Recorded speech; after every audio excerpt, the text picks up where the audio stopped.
Hola a todos, les habla la doctora Graciela González y hoy les traigo un tema que está muy relacionado al video que hicimos el lunes, que era sobre la despersonalización y la desrealización.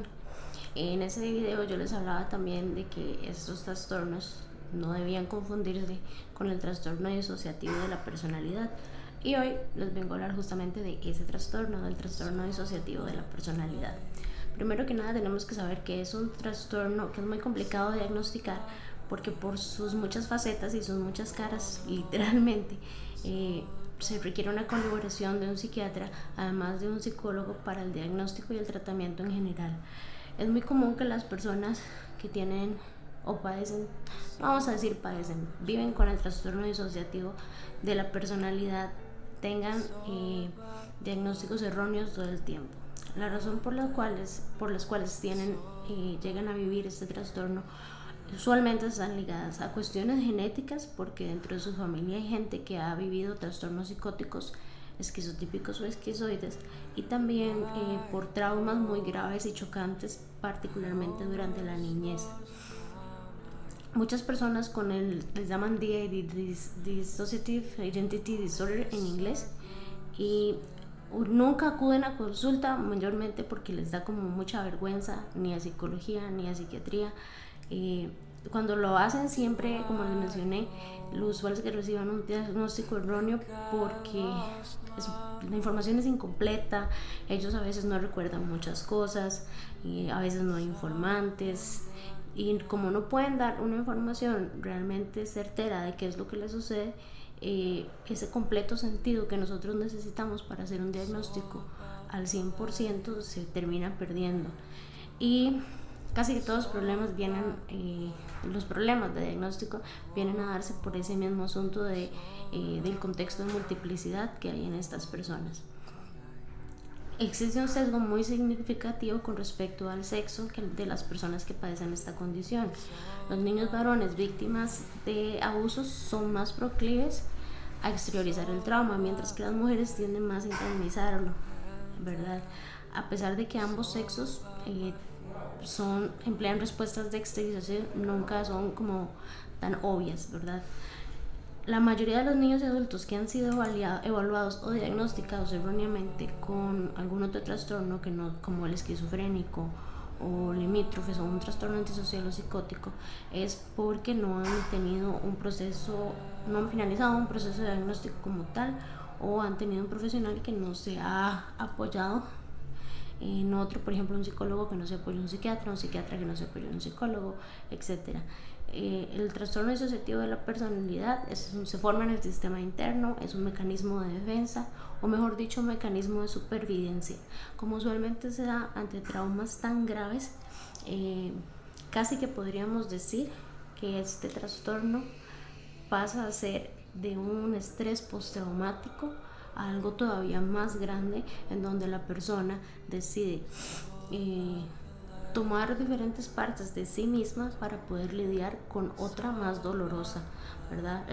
Usualmente el trastorno de estrés postraumático nos lleva a trastornos de pánico, de ansiedad, depresión, ¿verdad? Y tal vez agorafobia incluso.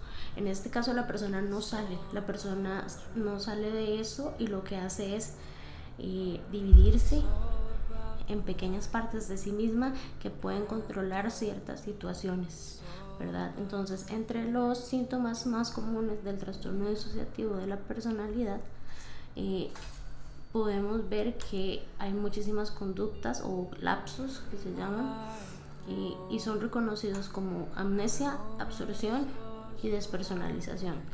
Por eso es que se confundía mucho con el otro trastorno que les hablaba. La amnesia disociativa básicamente sucede que de repente se encuentran en un lugar o en una situación y no tienen recuerdo alguno de cómo llegaron ahí. Luego está la absorción, que implica involucrarse tanto en algo que están haciendo que se les olvida lo que está pasando a su alrededor, ¿verdad? Se les olvida que están en un lugar público, que están rodeados de jefes, o que están rodeados de personas que los están observando, ¿verdad? Ellos como que realmente se meten en el mundito ese y de ahí no salieron. Y finalmente la despersonalización, que se refiere a experimentar eventos como si el individuo fuera un observador o no fuera él mismo quien está viviendo lo que está viviendo. Hay criterios diagnósticos, ¿verdad?, que son completamente clínicos en el DSM-5, también en el CI-10, ¿verdad?, que son presencia de una o más identidades o estados de personalidad, cada uno con sus propios rasgos y patrones de percepción que son relativamente estables. Por lo menos dos de estas identidades o estados de personalidad asumen el control ante ciertas situaciones y recurrentemente. Incapacidad para recordar importante información personal porque está demasiado extendida, además porque puede ser porque una de estas personalidades fue la que estuvo presente cuando esa información se dio, entonces la otra no la tiene completa.